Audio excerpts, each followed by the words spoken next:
So I am joined today on the podcast by Fenella Brown. Welcome. Hi, thank you. So Fenella is the marketing manager at United Pacific Industries, and we've got quite a few specific topics that we want to get to. But before I kind of jump ahead too quickly, Fenella, do you want to perhaps start us off by giving us a bit of an overview of your career history to date, and we can go from there?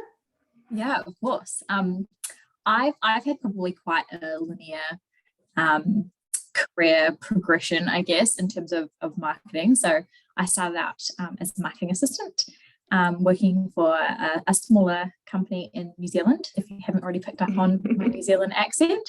And yeah, so I was there for probably 3 years and worked my way up. So from, marketing assistant to a marketing coordinator and then into a brand manager role, which was really cool because I feel like it being a smaller company and being quite a, I was able to be across all the aspects of marketing. And I felt that really helped me from understanding a business perspective. And then I funnily enough have always, I guess growing up, I'd moved to Auckland when I'd finished university, and all my friends and family were in Wellington. So I was flying a lot between cities, and as part of that, I saw in New Zealand and their branding, and always kind of admired what they did from a branding perspective. So I kind of had my heart set on working for New Zealand. And so I eventually kind of moved on from that business and got a digital marketing specialist role within New Zealand, which was super exciting because it was a big corporate. So it was essentially a completely different role to what I was doing the first kind of 3 to 4 years of my career. And it was great. I had, I suddenly had all this data and all these things that we could do that I couldn't do in kind of a smaller business. But funnily enough, I actually didn't last that long there. Within 6 months, I kind of realized that kind of that bigger corporate, more sort of specialized role wasn't necessarily for me. And I think it was a really big learning curve in that sense, because, I realized at that point I wanted to be bigger, part of the bigger picture in terms of kind of having an input on the business versus kind of being put in this really specific box and quite channel led. So I kind of had that experience, and then and I stepped into went back to kind of a brand manager role within a small company. And within that, I was really lucky to kind of have that really end-to-end ownership, I guess, of a brand, which included new product development. So I got to work directly with a chemist. So it was a personal care brand. And, the majority of my role was coming up with new product ideas. So looking at trends and seeing what was happening in the market. It was really cool. Yeah, it was actually. Honestly, it was like a dream job. It was one of those things where you're at a dinner party and people say, "What do you do for a job?" And it's like, well, actually, I come up with all these ideas for skincare and hair care and hand washes and things like that. And so I'd work directly with the chemist, and then I'd be the guinea pig. So I'd take home little pots of different That's the things. real benefit of that role, isn't it? Yeah, I did probably create a whole lot of products specifically for myself. But yes, that was really exciting because I think particularly in my very first role, it was in a similar beauty space, but we were distributors of an American brand. So being able to kind of create a product from scratch, and then do that marketing piece kind of in that second half. So you had a really real understanding of why this product was created, because you were part of that process. And then being able to kind of express that from a marketing communications perspective. So I was really, really lucky to be part of that. And then my most recent role, unique experience, that, isn't it, to kind of get that from the absolute beginning of actual product development and kind of seeing it through. Yes, yeah, massively. And I do probably miss that part of that role. And you have a real sense of pride and ownership, when you've created something, you've come up with the idea, you've seen it through, even down to like writing the copy on the packaging. So every part of that product had kind of me in it. And then, it was a FMCG brand. So walking through the supermarket and, you see your kind of baby that's there. Yeah, absolutely. And particularly because, the lead times for creating a lot of those products, you're working on it for probably a year before it even hits the market. So you feel like you've been ingrained in this product and then it's suddenly new to market and you're kind of going through that whole new process again. So it was really cool. And then I came to Australia and have to the role I'm in now, so marketing manager. I really wanted to step into that more people manager role, and I feel like it's a massive change from kind of the different steps within, as I've moved through my career. This one's definitely been the biggest change in what my role means and kind of what I'm doing in my job. I definitely had to learn to step back from being the person that does everything or being so used to being that person, to kind of realizing that my role is very much more so around guiding and supporting a team to kind of help them figure out the answers. It's a real shift, isn't it? As you say, it's that from being the hands-on, being the person that actually delivers, and also probably not just being the person that delivers, but being known for and valued for being the person that delivers. And presumably that's what has kind of carried you through your career to date, and actually having to kind of step away from that, not totally, but a little bit, and perhaps rely on some different skills and maybe newer skills. That in itself is a little bit challenging, isn't it, to do that. I do think that's a really interesting subject and something that I think we'll talk more in depth on a little bit later, because I think there's quite a bit in there. I just wanted to circle back slightly to when you were saying the dream job of that kind of quite specialised digital channel, and then you got there and actually realised you weren't enjoying it as much. Just to expand on that a little bit, if you can, and just kind of talk us through thought process there. I guess the real learning for me is that I valued having an impact on the business as a whole. So particularly that strategic side of things. And I guess because my previous role to that was a really small business. And so while I was only kind of a junior, within that, there was only myself and a marketing manager. So she really did kind of take me under her wing and get me involved in a lot within the wider business, so not just marketing. And I think, I kind of learnt that you bring a marketing lens to help grow the business. And then when I kind of stepped into that more specialist role, I felt it was very channel specific. So my role there was actually the direct digital channels. So all of those emails where you get, Fiji on sale, or that was me. And while what we were doing was really cool, in terms of, we could create really personalized and optimized communications depending on, where people had been or what they'd looked at, or that kind of thing, it became quite repetitive. And while, yes, it was important part of the business as a whole, I felt like I didn't necessarily have the full impact that I could. And so, as I said, I was traveling at the time between Auckland and Wellington a lot, and I was experiencing being a customer.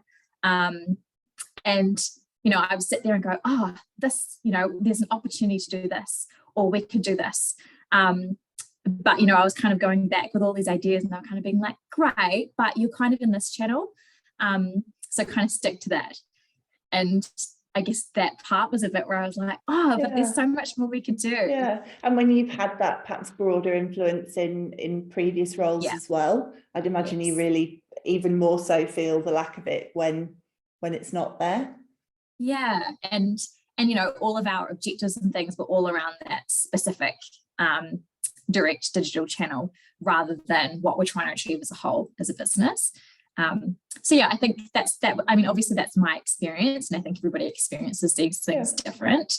And yeah, I guess based on my experience, my advice to anyone particularly starting in their marketing career would be to start in a generalist role, because it gives you the opportunity to kind of understand all aspects of marketing. So you kind of get a feel for what parts you probably enjoy, where you're stronger at, and maybe the gaps that either you want to fill, or those parts that you're like, that's definitely not me, I don't want to do that.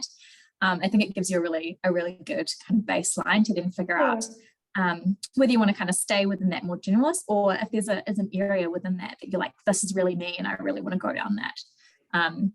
I think it will give you that basis to kind of figure out where to go from there. Yeah, absolutely. I think that's really good. I think that's really good advice. And I think it's hard to know if you want to specialize, or if one particular area is more interesting if you've never done it. And maybe you've done it in a more theoretical, education type way, but you haven't actually done the implementation or seen what that looks like in reality. And I think, if someone perhaps jumps too soon to specialise when they perhaps haven't looked at other parts. But then that's a really good point. No, sorry. No, I think that's that just gave me sparked something. I think that's a really good point too, because if you jump too soon, or maybe start really specialised, it can be a little bit limiting. Whereas kind of when you start in that more generalist role, you're also kind of learning a lot more transferable skills, particularly some of that, strategic, why we do what we do, and that business overview, rather than, being really caught on specific digital, for example, like digital, return on investment and that kind of thing. So, yeah. I think, did you find as well, perhaps, you'd obviously had the more broader roles, but had that sort of brand focus, brand manager role before. Did you feel a little bit perhaps divorced from brand when you're purely just got one channel that you're focused on? Did you feel a bit disconnected from the broader brand strategy, I guess? So, because as I said, it felt more like a channel focus. So everything was focused on what we're doing as a channel, and there wasn't really ever conversations around what are we trying to achieve as a brand, and how is this channel helping us do that. We had teams of people within all of these really specific channels. So I think particularly when you get to really big corporates, there's that kind of risk of everyone becoming quite siloed, and working towards really siloed goals, rather than understanding, what is our brand, why are we doing this, and what are we trying to achieve. I think, and it's something, feedback that I hear often from whether it's clients or candidates, people I speak to more broadly, that I just think it's such a challenge in those bigger corporates of how you stop that sort of siloed approach. It's very difficult, just the nature of the beast. If you've got hundreds of people, obviously it has to be that way to a certain extent, but how do you have that sort of cross communication? How do you make sure that it's coherent across all channels? Really, really hard, I think, to find the answer there. Yeah, I think that's something that you'll find in every business, even a small business, like ours, for example. It's not just within big marketing teams. It's remembering all these other functions, even if it's just one other person. It's how are we take into account what customer service is saying? Are we listening to what feedback they're getting all the time, and are we then taking that on within our marketing space? Or one of the guys in the warehouse often have some of the greatest ideas in terms of, we were currently looking at within our job at the moment. One of the key things was playing around with a new name of like a range. And so we actually put it out to the whole business. And I was so impressed that, some of the guys down in the warehouse were coming up with some really creative ideas. And, if you were to look at that blindly, you would think that was someone in marketing. But, they had far more ideas than what I did. So I think it's really important that it's not about that cross communication just within teams. It's within that whole wider business, and understanding how everybody brings something to the table, because we're all working towards the same thing. We want the business to be successful.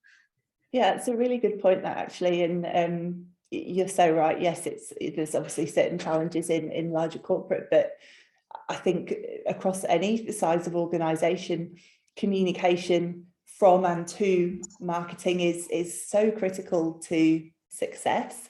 It's actually something in a previous episode that Anne Pocock talked about really well, actually, that kind of communication, whether it between sales and marketing or just those kind of open channels. And as you say, I think everyone, you kind of make an assumption, it's going to be sales, marketing, maybe a bit of operations, but as you say, some of your best ideas there actually come from warehousing. They're just as close to the product, but just in a slightly different way. I really like that they got involved and came up with some good copywriting. Good on them. I'll have to watch my job, I think. Yeah, right. We mentioned earlier, and I think this is such an interesting subject, that this is your first leadership role. And it's often a bit of a kind of a chicken and an egg scenario, for want of better terminology. Yes. Not just in terms of leadership, but often, for people in graduates, it's their first role of, I know I want to do that, but no one will give me a chance because I haven't got any experience, but I can't get the experience because no one will give me a chance. Did you find that similar scenario when you were wanting to make that particular step?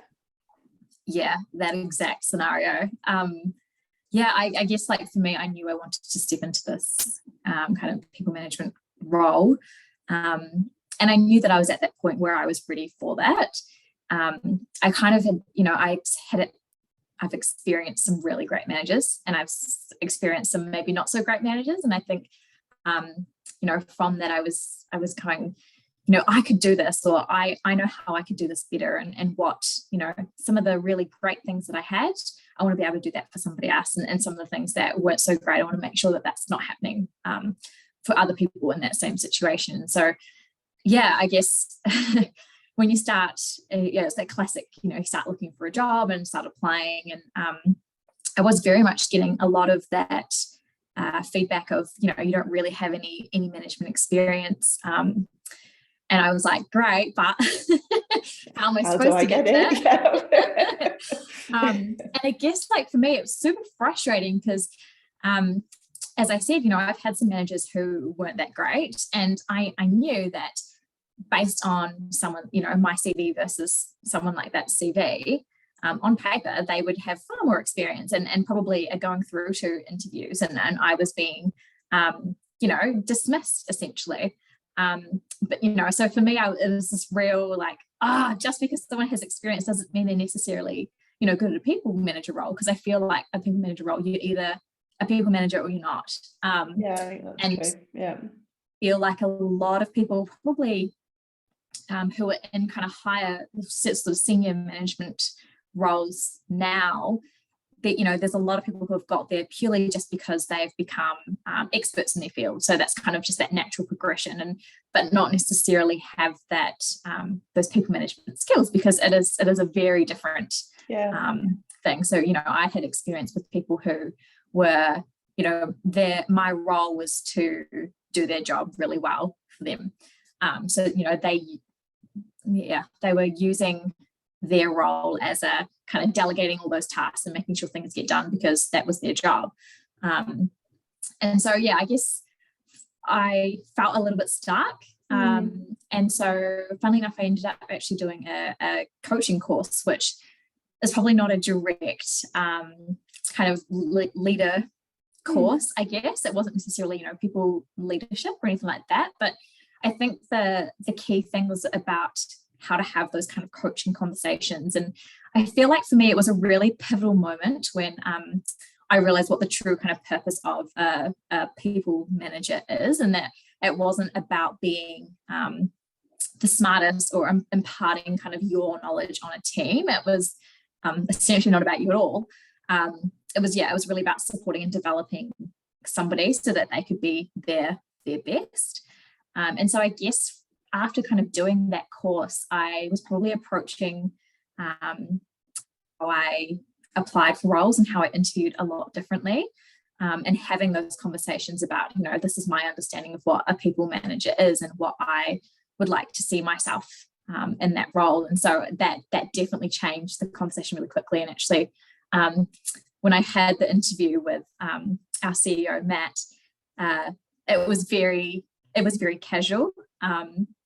And we had those conversations, and he essentially offered me the job that day. So it was a real flip from being kind of dismissed for a long time. And so, I think it took something like that for me to kind of recognize how to get past the experience on paper, because for me it was about proving that I could be this role because this is who I see myself in that role. I think that's so true. I think there's so much that you've said there that resonates. I'll start with that. I think often people do get promoted on technical ability into leadership roles, and as you say, chalk and cheese. You can be the best person in the world at doing the job. Doesn't mean you're necessarily going to be the best manager, leader. And I also think the opposite is true. You actually might not be the best person at doing it, but you might be great at, as you said, coaching, inspiring, motivating, leading. And I think, it's obviously a very complex topic, but I think it is one of the things that is really tough when you're applying, interviewing for roles, of how you can communicate that, particularly, as you said, if you've not actually done it before. And you go, oh, look, here are these 3 years of leadership experience on my CV. You mentioned that coaching course, and as you say, that was quite pivotal for you. Was it a conscious thing? Is that why you did it, or was it something that just kind of came along at the right time, and in hindsight it turned out to be the thing that made the difference? I think it was very much the right time, right place. It was something that was through my university from back in Wellington. They had flicked me an email, and it was like, this is this new thing that we're doing, and they offered a scholarship to do it.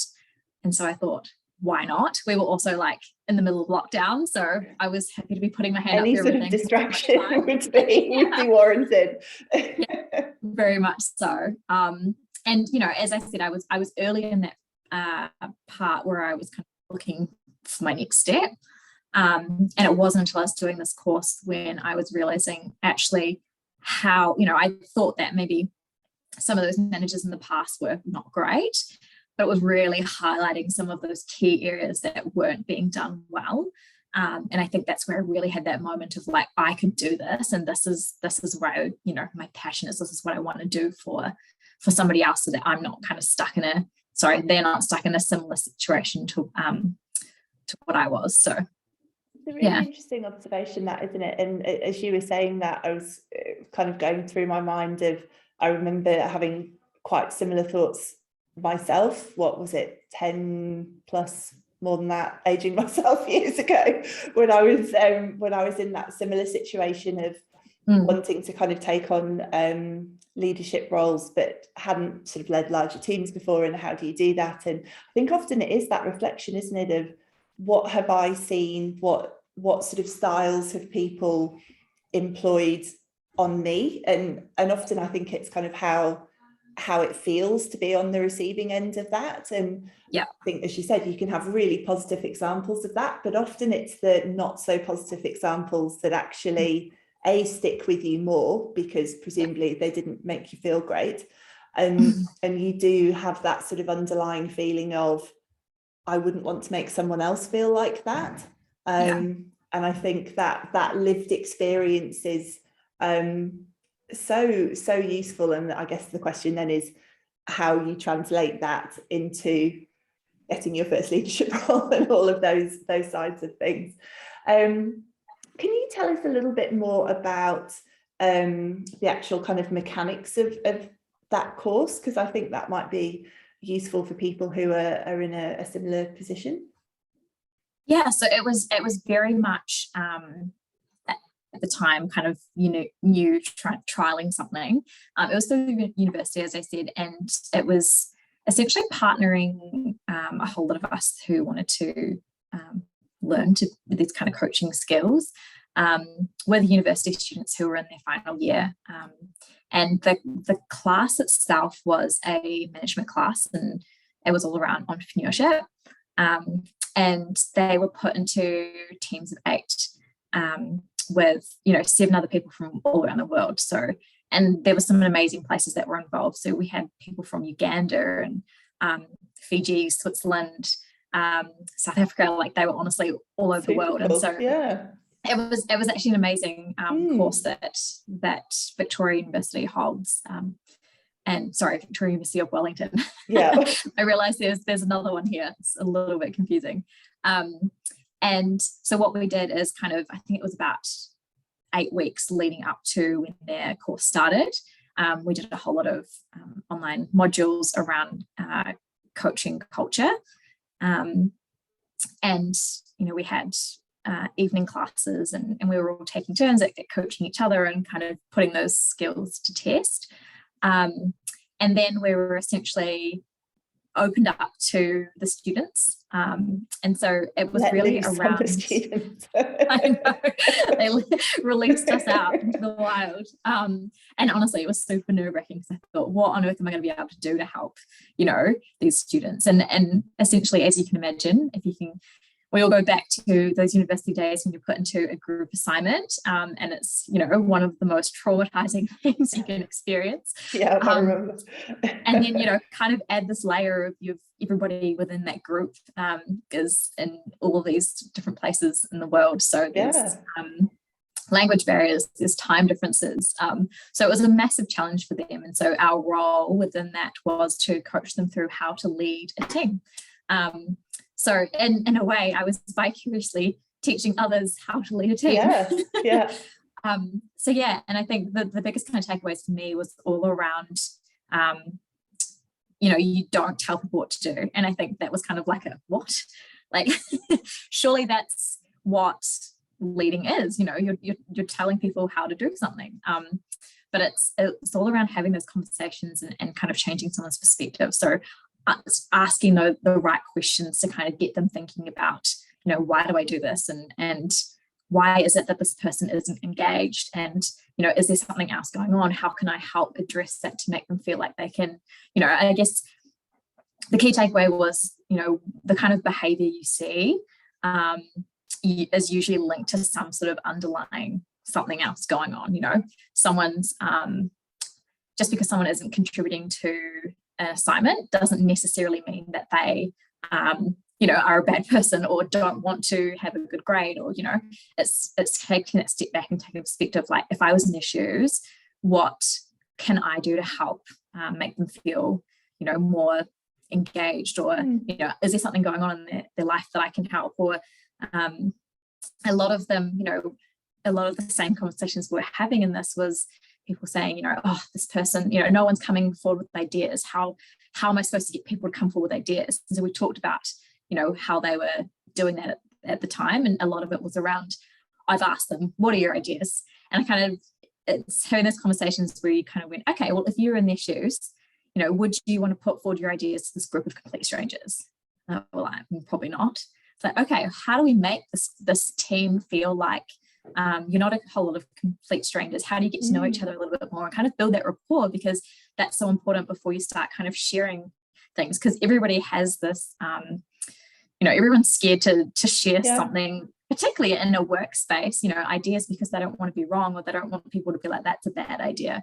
So yeah, that was a lot of the conversations was around that. But again, it's funnily enough then kind of gave myself that perspective of when leading a team, the key thing is kind of building that rapport within a team and making people feel comfortable to share ideas, because that's when you start getting that real engagement. And, some of those ideas could be the next biggest thing that, I haven't considered. And just because I'm, the marketing manager doesn't necessarily mean that I'm the expert in all of these things.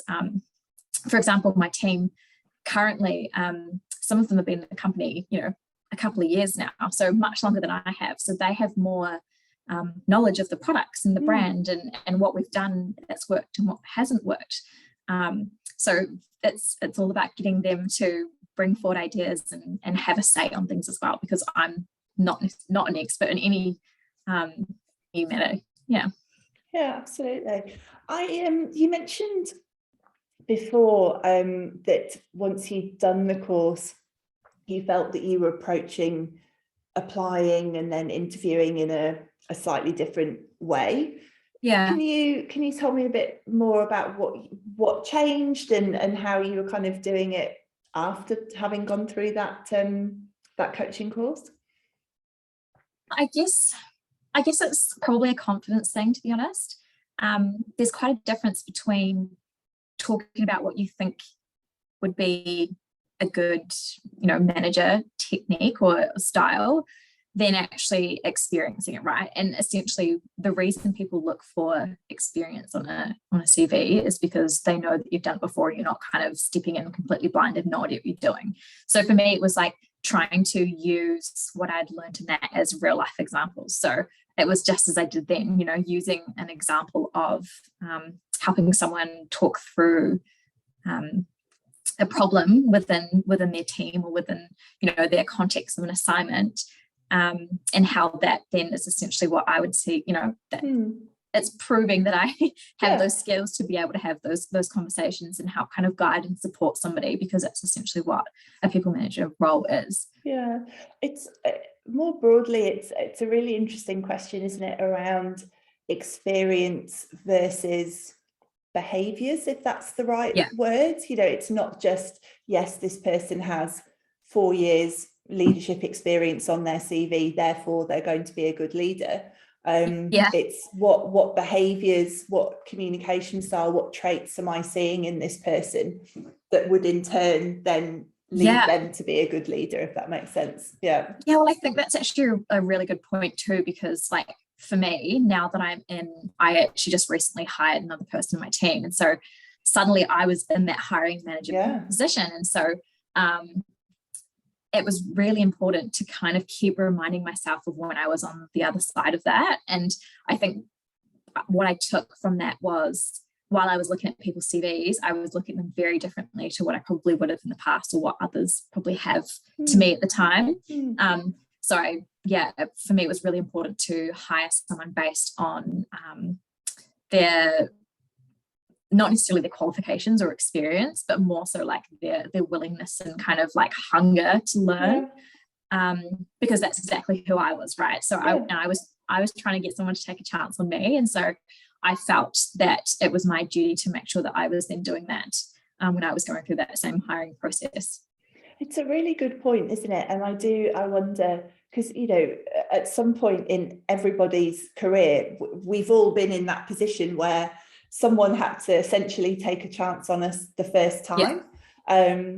So it's happened to everyone, but then not everyone takes that forward themselves in their own sort of hiring decision. So that's an interesting reflection when you're then sort of looking at CVs to go, actually, perhaps, I don't know, 2 years ago, I'd have probably gone with this candidate because they look great on paper, but actually now I'm going to go with this other candidate because whilst they might not have as much experience on paper, they just got a fantastic attitude. They're super curious. I can tell that they're really willing to learn.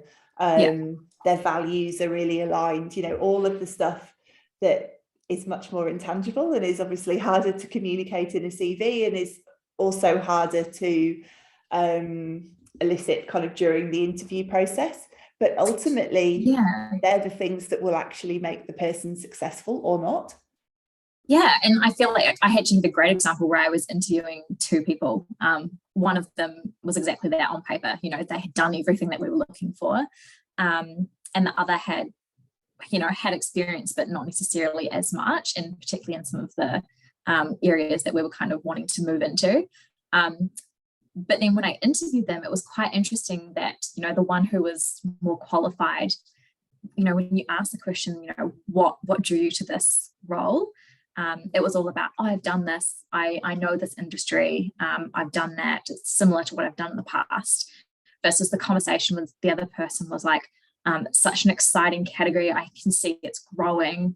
I really want to learn the skill, and I can see that there's growth within that. And so for me, that was really eye-opening to be like, actually, while yes, they have all of this experience, this other person is going to have that, as I said, kind of drive and willingness to learn and help grow the company as well. Yeah, it's such anyone who's listened to this podcast before will know that I can be a little bit passionate on this particular topic, so I'm going to try and rein myself in slightly. But I do understand how it happens, particularly I think there's certainly a perceived risk factor there. If people are pressured for time, and perhaps they're getting pressure from their managers that they've got to hire the right person. I do understand in practical sense how it happens, and I think as we said, it can be a little bit harder to find that person when it's not super obvious on their CV, but in the long run I do feel that it's time that's well invested. I agree. And even just down to how you brief a role or how you describe a role to someone. Or actually had this experience last week or the week before, I've lost track, with a client who was briefing on a role who gave very top level minimal details on the experience of the person, but spent a long time talking about their values, their style, their behaviours. And I just came away thinking that's actually the best briefing I've ever had, because I have a picture in my mind. I can hear the person talking. Like I know exactly what their style is going to be and what they're going to do and what they're going to deliver for that business. But then that in turn is probably a little bit harder to communicate. It's not something that's necessarily going to jump out on a CV or a LinkedIn profile. But ultimately is the difference between someone maybe going through the motions and doing an okay job, and someone who's just going to work so hard for you and really love what they're doing and produce great work. And bring more to the team as well, versus just kind of do what they're asked. Like I think I was very clear throughout the entire process. I keep saying in all interviews, I don't want someone who's just going to do what they're asked. I want people to challenge me and my perspective on things as well, because I think that's how everybody learns and how you can get some of the best work, right? And often the best ideas, isn't it, if we're challenging each other to say, well, why do you think that, why would it look like this, and that kind of back and forth often leads to a better outcome, doesn't it? How now that you're in the role and you have been doing it, how have you found it? Is it as you were expecting it to be, or different? Yeah, that's actually a really hard question. I think at the start, I remember my first week kind of being like, what do I do?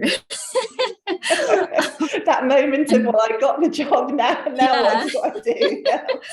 Particularly because you've gone from this like very transactional, you're doing everything, to kind of being like, okay, so I'm not like doing all these specific things. What does that look like on a day-to-day business basis, right?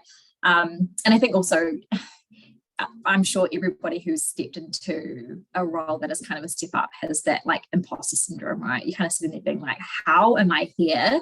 Should I be here? I think anyone that says they haven't had that experience is probably lying. So. And I guess for me, like I'd come into a team who had been there a couple of years, so it felt a little bit funny because they were essentially telling me what we did as a marketing team. So I felt a little bit like I was trying to work out where that balance was. And then I was the youngest in the company at the time, so I'd kind of come in. I was suddenly within, because we're small. I'm on the executive leadership team, so suddenly I'm kind of put on this kind of pillar. So it was a little bit it took a little bit of working out at the start, because you're suddenly here, and then you've got people who were reporting into you, essentially telling you what you do in your job. But I think again, it really, like, cemented that idea of that I wasn't here to tell people what to do and tell them how to do their job. You know, they had been doing it before I was there. It really kind of helped me grasp the idea of, you know, my role is to be at that strategic level and kind of thinking about, you know, what next, what is the bigger picture, and then you know, kind of fostering that within my team and supporting them to kind of do their best work. I also kind of used being new as a kind of excuse to sit down with each of my team and kind of go, this is a great time to reset. So what are we doing that you think isn't necessarily working? And also that conversation around, where do you see your role going? Because again, it was as an excuse for them to, you know, we could rewrite their roles essentially. We were a small company. And I think it's important that people have that say on what they're doing as well, because again, looking back at when I was in particularly those kind of junior roles, there were parts of my roles where I hated. Funnily enough, I hated social media. I just did not feel like I was good at it. I remember having lots of conversations with my manager and saying, like, I don't like doing this because I don't feel like I'm really doing a good job. And I guess it's that experience I had with her where she was like, okay, cool. Well, what do you like doing, and where can we kind of build out your role so that you feel like you are doing something that, one, you enjoy, but are bringing more to the table rather than just doing something because we kind of need it done. So yeah, I think that was a really good way for me to kind of then figure out where I sat and help them realize that I've come in as this very collaborative role. I'm not, you know, sitting up here and telling them what to do. So yeah, I think that definitely helped in that transition and trying to kind of figure out where I sat as a leader, I guess. I think just as you were speaking there, it made me think about humility, which to me I think is one of the most underrated leadership traits going. And I think it's one of those that it almost feels a bit kind of counterintuitive. People think, well, do we want a leader that says they don't necessarily have the answer, or they don't necessarily know? But I think in that example there, you just perfectly kind of articulated the power of humility, of saying, tell me, like, what's happening? Like, you know, what is working, what isn't working, let's talk about it. And I think often really underrated, and I think when done well, so much power in it, in particularly in getting buy-in and kind of bringing a team together. And yeah, just a great example. Well, I think it also means that, you know, your team members then feel like they don't have to also know all the answers. I've had experience where I've been in a company where you're expected to come with solutions. You know, I had a manager who, they always used to say to me, don't come to me with problems, come to me with solutions. And like, I really don't like that idea, because it means that you're expected to fix everything. Versus for me, it's so important to have those conversations. You know, what's not working? How can we come up with a solution together? Because then it opens it up to not just one person trying to solve a problem based on it needing to be solved. It's rather looking at it and going, how can we make this better, and how can we make sure this doesn't happen again? So yeah, I think it makes, and that's important for me, that my team feel like they can come to me with anything and actually say, I don't know what to do here. Because, you know, me saying that back to them as well, it means that it's this really safe space, and I think that's super important. Yeah, that's such a good point. And I think it's showing people that it's okay to say, I don't know, or I've made a mistake, or I need help, whatever it might be. And it kind of fosters that true sort of team environment where we're all in it together, and we're all trying to get to the same end point. You were talking previously about kind of reflecting on managers that you've had that you thought were really great, and wanting to kind of emulate some of those traits. I'm interested, you did give an example there as well, but I'm interested in what some of those traits are when you sort of reflect and think, you know, that particular person was one of the best managers I've had. Can you sort of distill what it was that made them so good? Yeah, it's funny because it's like, I don't know if I can even give you like specific personality traits. I think it's more of just them as a person. And I think it goes back to that, what you were just saying around that is them being human. I think the key thing with one, like it was actually my very first manager, is we always had conversations around, you know, what more can we do? What do you want to do? Everything was always put in towards me, you know, like I was in control of where my role was going, what more I wanted to take on, because I could see, you know, opportunities and that kind of thing. I was given that space to really think. And like when I look back at it, I actually said this to her the other day. Because now that I'm in kind of that role, I recognize a lot of myself and some of my team members, you know, when I was in some of those previous roles, and that I've always been an ideas person. I used to come to office all the time, like, I've seen this thing, or I've read something, or I, you know, had this experience with this brand, like, how could we bring that into what we're doing?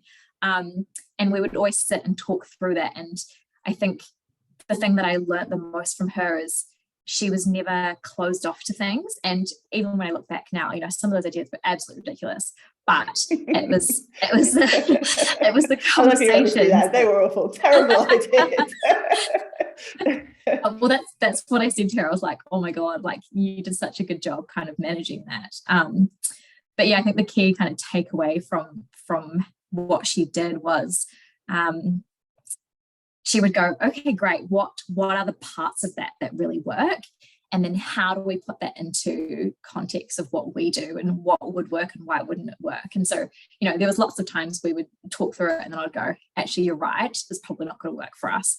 But I needed to come to that conclusion, right? Yeah.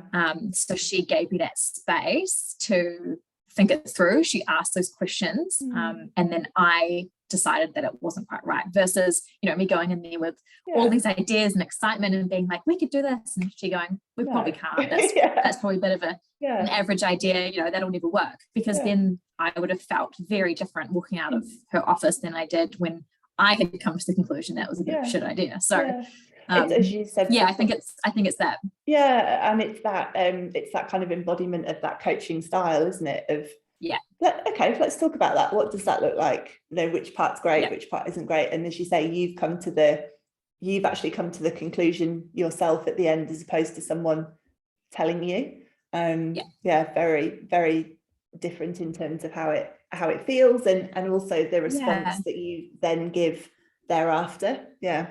Yeah, and I think also, like, another key part of that is I'm learning those critical thinking skills. So, you know, she's given me the opportunity to kind of think something through. So the next time when I see an idea, I start using those same skills again before even bringing them to her. So, you know, you start really analyzing things a bit more. And so you're essentially teaching somebody to think critically. And that's super important. Yeah. My final question, Fenella, always my final question. What do you know now that you wish you knew then? I thought about this a lot, and I was a little bit like, I don't even know. What do I know? It's a pretty broad question. It's open to interpretation on a lot of levels. Yeah, well, I think like I've kept it fairly simple. Like I think marketing in general, like there's no wrong career path. I think people can get very, you know, I've seen lots of conversations around, you know, generalists versus specialists, like what should they do, where should I go? And I've done this specific industry, like do I need to go and do a non-for-profit now? So I've got that experience, and then do I need to go and do X? And I think it's so important to kind of step back and be like, there's no right or wrong way. Everybody kind of has their personal experience with different things. And I think the key is kind of giving, when you're early in your career, giving yourself the opportunity to be open to lots of different options. And I think it doesn't matter what role you're in, approach it from what am I learning from this experience? So I think every role you take on, yeah, soak up that knowledge, soak up all the experiences, and then when you're looking to kind of the next roles, I don't think it's necessarily about what industries you haven't done, or, I haven't done a specialist role, I need to kind of step into that. It's looking for gaps in your knowledge, and kind of how do I kind of fill that gap now in my knowledge or experience, so that I have this really broad experience, essentially. And the kind of earlier you can seek out all of those things, I feel like is the better. And that's probably why earlier I talked about maybe doing a generalist role was kind of your first marketing job, because you are really soaking up everything, and it gives you that baseline to kind of take your career anywhere you want to go. And I also think like marketing is such a broad space that you're never going to get stuck somewhere. As long as you, in every role, are learning those really transferable skills, so that like critical thinking, then you will succeed in anything you do. So, and I think probably the key thing is seeking out roles that have people that are going to really support and develop you. So when you're looking for jobs, it's not looking for the title or the brand, as I have learned. It's about seeking out, when you're having those interviews, it's trying to get a feel for that manager. Are they somebody who's really going to take you under their wing and give you that space to kind of grow and learn? Because a year or two in a job like that is you'll take so much more than being somewhere that's a really well-known brand, but you're not necessarily learning because you've just got a manager that's kind of telling you what to do. Great advice. I really like that one. And I agree. Not that it matters whether I agree or not, but a great piece of advice. Yeah. Well, thank you. I really appreciate you taking the time and sharing your career journey and your experience with us. I'm sure there's a lot in there that will resonate with people. So thank you so much. No worries. Thanks for listening to me talk a lot for the last hour. Thank you.